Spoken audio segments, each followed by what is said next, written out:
اب ذرا سوچیں یہ کہ اللہ تعالیٰ فرما رہا ہے کہ ہم نے شرح صدر کر دی، اور شرح صدر کرنے سے کیا نتیجہ برآمد ہوا کہ آپ کی کمر پہ جو بوجھ تھا وہ ہلکا ہو گیا، اور پھر فرمایا کہ ہم نے آپ کے ذکر کو رفعت عطا فرمائی۔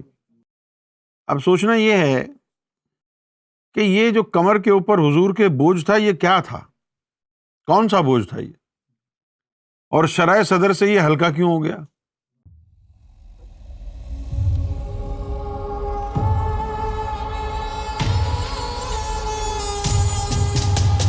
اویس افضل سندھو، لندن، یو کے۔ السلام علیکم۔ وعلیکم السلام۔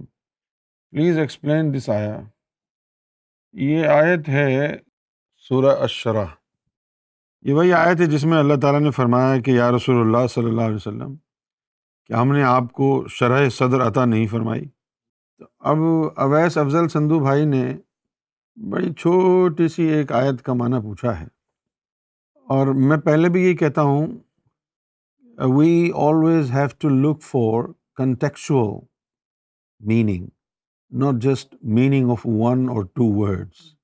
It doesn't really give you the clear idea of what's being talked about. اس کو پوری سورت کو پڑھیں گے تو پھر سمجھ میں آئے گی بات۔ اللہ تعالیٰ نے فرمایا کہ الم نشرح لک صدرک۔ یہاں پر جو جملہ اللہ نے استعمال کیا ہے وہ ایشورنس کی طرف دلالت کرتا ہے، کہ جیسے فرض کیا میں نے مرتضیٰ کو کوئی چیز دینی ہو، اور پھر میں نے وہ چیز مرتضیٰ کو حسب وعدہ دے دی، بعد میں کہیں اس کا ذکر ہو تو میں مرتضیٰ کو کہوں ہاں بھائی میں نے تمہیں دینی دی تھی وہ، تو یہ ایشورنس کے لیے ہے نا، یعنی ماضی میں کوئی چیز ہو گئی ہے اس کی یقین دہانی کرائی جا رہی ہے۔ الم نشرح لک صدرک، کہ یا رسول اللہ صلی اللہ علیہ وآلہ وسلم کیا ہم نے آپ کو شرح صدر عطا نہیں فرمائی؟ ووضعنا عنک وزرک الذی انقض ظہرک، اور جو آپ کے اوپر بوجھ تھا، یہ جو لفظ ہے نا ظہر، یہ عربی زبان میں آپ کی کمر جو ہے نا اس کو کہا جاتا ہے۔ ووضعنا عنک وزرک، ہم نے ہٹا دیا وہ بوجھ۔ ووضعنا عنک وزرک، ہم نے وہ بوجھ ہٹا دیا۔ کون سا بوجھ؟ الذی انقض ظہرک، جس سے آپ کی کمر پر جو ہے بڑا یعنی تکلیف تھی۔ اور ورفعنا لک ذکرک، اور ہم نے رفعت دی لک، آپ کی خاطر، ذکرک، آپ کے ذکر کو۔ اب پھر آئی ہے بات، اب ذرا سوچیں یہ کہ اللہ تعالیٰ فرما رہا ہے کہ ہم نے شرح صدر کر دی، اور شرح صدر کرنے سے کیا نتیجہ برآمد ہوا کہ آپ کی کمر پہ جو بوجھ تھا وہ ہلکا ہو گیا، اور پھر فرمایا کہ ہم نے آپ کے ذکر کو رفعت عطا فرمائی۔ اب سوچنا یہ ہے کہ یہ جو کمر کے اوپر حضور کے بوجھ تھا یہ کیا تھا، کون سا بوجھ تھا یہ، اور شرح صدر سے یہ ہلکا کیوں ہو گیا؟ یہاں پر مراد ہے جسمانی عبادات کی شدت۔ جب تک شرح صدر نہیں ہوتی ہے آدمی کو کچھ پتہ ہی نہیں ہوتا ہے کہ جسم کے علاوہ کوئی اور بھی میرے اندر میری ہستی کا پہلو ہے جو رب کی عبادت کر سکتا ہے، اسے پتہ ہی نہیں ہوتا پھر۔ لہٰذا وہ رب کو راضی کرنے کے لیے انتہائی درجے کی شدت کے ساتھ جسمانی کثرت کرتا ہے، جسمانی عبادت کرتا ہے۔ احادیث میں آیا ہے کہ حضور صلی اللہ علیہ وسلم ایک وقت ایسا تھا کہ ساری ساری رات آپ قیام میں کھڑے رہتے، اور آپ کے جو پائے نازنین تھے ان میں سوجن آ جاتی، ورم آ جاتا، اور بی بی عائشہ صدیقہ رضی اللہ تعالی عنہا پوچھتی حضور صلی اللہ علیہ وسلم کو، یہ پوچھتی، سوال کرتی کہ یا رسول اللہ صلی اللہ علیہ وسلم، آپ تو اللہ کے محبوب ہیں، اللہ آپ سے راضی ہے، تو آپ اتنی زیادہ شدت والی عبادات کیوں کرتے ہیں؟ تو حضور صلی اللہ علیہ وسلم نے فرمایا کہ میں اللہ کی دوستی کا حق ادا کرتا ہوں۔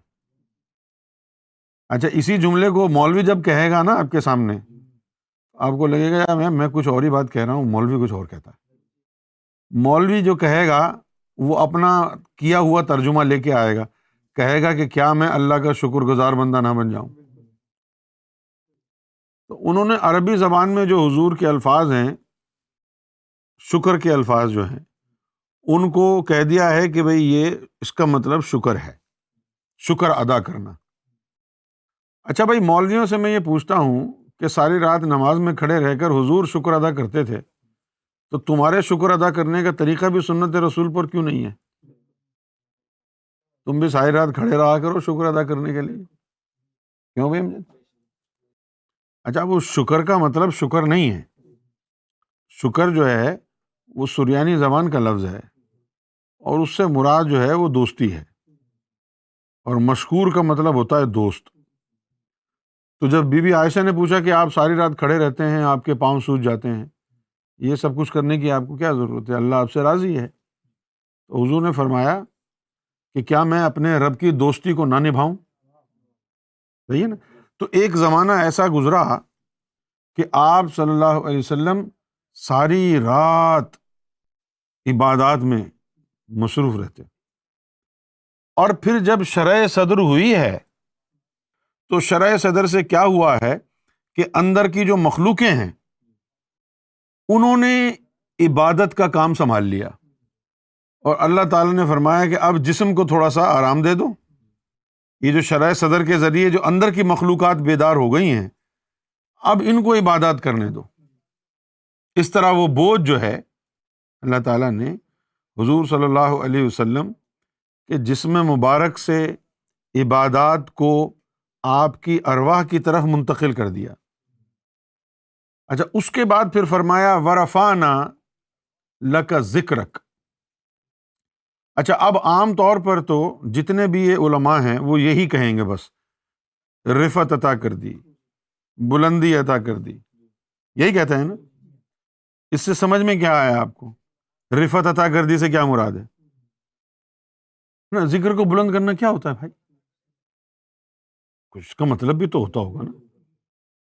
رفعت سے مراد ہے اوپر جانا،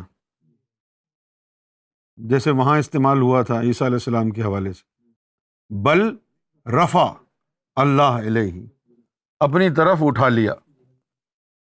اب پھر وہی رفعت کا لفظ آ گیا ہے، تو محمد صلی اللہ علیہ وسلم کا جو نام ہے، اس کو رفعت اللہ نے عطا کی ہے، تو اس سے مراد کیا ہوا کہ یا محمد محمد میں کہتا رہا، ٹھیک ہے نا؟ یا محمد یا محمد یا محمد، تم محمد رسول اللہ کے نام کی ضربیں لگاتے رہے، ذکر کرتے رہے، اور یہ ذکر محمد تمہیں اوپر لے گیا۔ یعنی مراد یہ ہے کہ اگر کسی کا دل حضور کے نام سے بھی بیدار ہو جائے تب بھی اس کی روحیں عالم بالا تک پرواز کرنے کے قابل ہو جائیں گی۔ ورفعنا لک ذکر، یعنی آپ کے ذکر کو رفعت عطا کرنے سے مراد کیا ہوئی کہ آپ کے نام میں وہ خوبی اللہ نے پیدا کی ہے کہ وہ بھی نیچے گرے پڑے ہوئے لوگوں کو اوپر پہنچا دے گا۔ ورفعنا لک ذکرک۔ اس کے بعد اللہ تعالیٰ فرماتا ہے فَإِنَّ مَعَ الْعُسْرِ يُسْرًا۔ اسری کا مطلب ہوتا ہے مشکل، فَإِنَّ مَعَ الْعُسْرِ يُسْرًا۔ اللہ تعالیٰ فرماتا ہے کہ جان لو ہر مشکل کے ساتھ ہم نے آسانی رکھی ہے، جب وہ مشکل ختم ہوگی تو آسانی آ جائے گی۔ یعنی پہلے پہل جو ہے آپ جب رب کے راستے میں نکلیں گے تو بڑی پریشانی ہوگی، بڑی مشکل ہوگی۔ جیسے کہ سرکار گوھر شاہی نے ارشاد فرمایا کہ جب انسان اللہ کے راستہ اختیار کرتا ہے، جب انسان تزکیہ نفس، تصفیہ قلب کا راستہ، راہ سلوک اختیار کرتا ہے، تو اس وقت جو ہے اس کا درجہ کہلاتا ہے محجوب، یعنی جو حجاب کے اندر ہو۔ عام آدمی کیا کہلاتا ہے؟ محجوب، حلوے والا ہے یہ، میم حلوے والا ہے، اور پھر جیم، واو اور بے، محجوب۔ پھر جب وہ اپنے نفس کو، اپنے دل کو پاک کرنے کی کوششوں میں لگتا ہے، نور اندر جاتا ہے، اس کا جب نفس پاک ہوتا ہے تو پھر وہ درجہ ہے معتوب۔ کیا ہے؟ معتوب، کہ اب اس کی توبہ قبول ہو گئی۔ توبہ قبول سے مراد نفس پاک ہو گیا، کیونکہ توبہ کا مطلب کیا ہوتا ہے؟ لوگ سمجھتے ہیں کہ توبہ کا مطلب ہے forgiveness۔ نہیں یار، توبہ کا مطلب یہ نہیں ہے۔ توبہ کا مطلب ہے اللہ کی طرف رجوع کرنا۔ ہاں، توبہ کا مطلب معافی وافی نہیں ہے، توبہ کا مطلب ہے اللہ کی طرف رجوع کرنا۔ تو اب وہ ہو گیا معتوب۔ اچھا، اب جو امتحان چل رہا ہے، آتا ہے پھر انسان کے اوپر، اللہ تعالیٰ اب امتحان لیتا ہے، کیونکہ اس نے کہا ہے لن تنالوا البر حتی تنفقوا مما تحبون، کہ اگر تم رب کی رضا حاصل کرنا چاہتے ہو، رب کو خوش کرنا چاہتے ہو، تو پھر رب کی خاطر وہ چیز قربان کرو جس سے تم سب سے زیادہ پیار کرتے ہو۔ لن تنالوا البر، اچھا اب اگر یہ جو لفظ بر ہے، اور بھی قرآن میں کئی جگہ آئے گا، آپ اگر اس کا مطلب سمجھ جائیں گے نا تو قرآن شریف پڑھنے میں آپ کو بڑی آسانی ہوگی۔ یہ جو لفظ بر ہے، بر، اسی سے ابرار نکلا ہے۔ تو بر کا جو معنی ہے، ملا علی قاری نے اپنی تفاسیر میں لکھا ہے اور روایت کیا ہے حسن البصری رضی اللہ تعالی عنہ سے، کہ حسن البصری رضی اللہ تعالی عنہ نے فرمایا کہ بر سے مراد ہے معراج الحسنات، یعنی نیکیوں کی معراج، انتہا، اس سے بڑھ کر کوئی نیکی نہ ہو۔ سب سے بڑی نیکی کیا ہے؟ رب کی رضا۔ تو اگر تم بر حاصل کرنا چاہ رہے ہو تو وہ لن تنالو حاصل نہیں ہوگی حتی تنفقوا، جب تک کہ تم خرچ نہ کر دو، مما تحبون، اس میں سے جو تمہیں سب سے زیادہ محبوب ہے۔ یہاں اللہ تعالیٰ نے بتا دیا ہے کہ اب امتحان ہوگا، اب قربانیاں لی جائیں گی، sacrifice has to be made in order to determine whether you deserve God's love۔ تو اب جب وہ امتحان میں پڑتا ہے، اگر وہ امتحان میں ناکام ہو گیا تو پھر کیا کہلائے گا؟ مغضوب، اور کامیاب ہو گیا تو کہلائے گا محبوب۔ یہاں اللہ تعالیٰ نے وہی چیز بیان کی ہے فَإِنَّ مَعَ الْعُسْرِ يُسْرًا۔ یہ سختیاں جو ہیں سب پر آئی، کہ آپ سمجھتے ہیں کہ نبی کریم صلی اللہ علیہ وآلہ وسلم نے اعلان نبوت کے بعد جو 23 سال کا عرصہ گزارا ہے، اس میں سختی نہیں، ساری سختی ہی سختیاں تھیں، ہر طرح کی پریشانی تھی۔ تو یہ مشکلات، امتحانات، یہ تو آئیں گے، اور خندہ پیشانی سے، صبر اور استقامت کے ساتھ آپ نے امتحانات میں سے گزرنا ہے۔ یہ نہیں کہ بھئی میں بھاگ رہا ہوں۔ اللہ تعالیٰ کو وہ لوگ پسند نہیں جو کام ادھورا چھوڑ کے بھاگ جائیں۔ تو اللہ نے فرمایا فَإِنَّ مَعَ الْعُسْرِ يُسْرًا۔ اب یہاں پر اللہ تعالیٰ جو ہے وہ خوشخبری سنا رہا ہے کہ بھئی یہ نہ سمجھ بیٹھنا کہ ساری زندگی سختیوں میں گزرے گی۔ یہ ناصر کو بھی کہہ رہا، یہ نہ سمجھ بیٹھنا کہ ساری زندگی سختیوں میں گزرے، کیونکہ جب سختی ہوتی ہے تو انسان کو لگتا ہے کہ یہ سختی کبھی جائے گی نہیں لیکن چلی جاتی ہے۔ فَإِنَّ مَعَ الْعُسْرِ، اب اللہ تعالیٰ فرما رہا ہے مع العسری، یعنی مشکلات کے ساتھ یسرا، آسانی بھی برابر میں ہی ہے اس کے۔ فَإِنَّ مَعَ الْعُسْرِ يُسْرًا، کہ جو اللہ کی طرف سے سختیاں تم پر آئیں گی، ان سختیوں کے اوپر ثابت قدمی اختیار کرو، استقامت اختیار کرو، اور صبر اور شکر سے کام لو، گزر جائے گی۔ اگر ہم واویلا مچائیں، چیخیں چلائیں روزانہ، ہائے مر گیا، ہائے میں برباد ہو گیا، او ہو یہ دیکھو کیا ہو گیا ہے، لٹ گیا، برباد ہو گیا، تو اس سے تو پریشانی جو ہے وہ ملٹی پلائی ہو جائے گی۔ اور اگر شکر ادا کریں کہ چلو پریشانی تو ہے لیکن رب کی نظر میں بھی تو ہوں، وہ دیکھ رہا ہے، میرا رب جو ہے جانتا ہے میں کس حال میں ہوں، یہ شکر ادا کرے گا پھر وہ پریشانی کی جو حدت ہے وہ کم ہو جائے گی۔ اور خصوصی طور پر جب یہ پتہ چلے کہ اللہ تعالیٰ نے ارشاد فرما دیا ہے کہ فَإِنَّ مَعَ الْعُسْرِ يُسْرًا، کہ ہر مشکل کے ساتھ آسانی رکھی ہے۔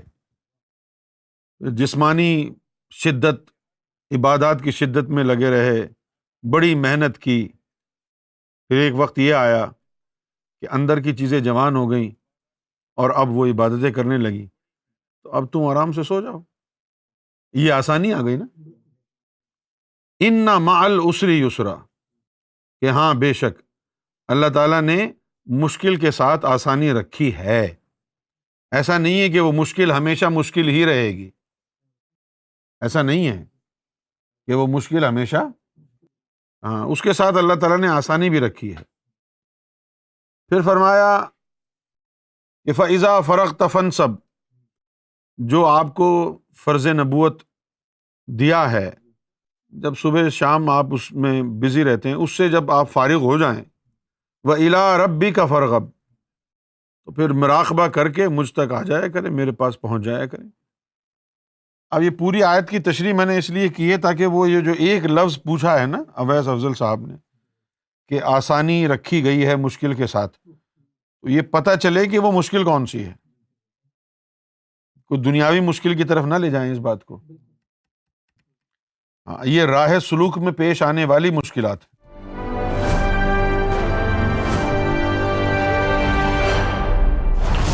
TV, bringing light, love, and peace in your life.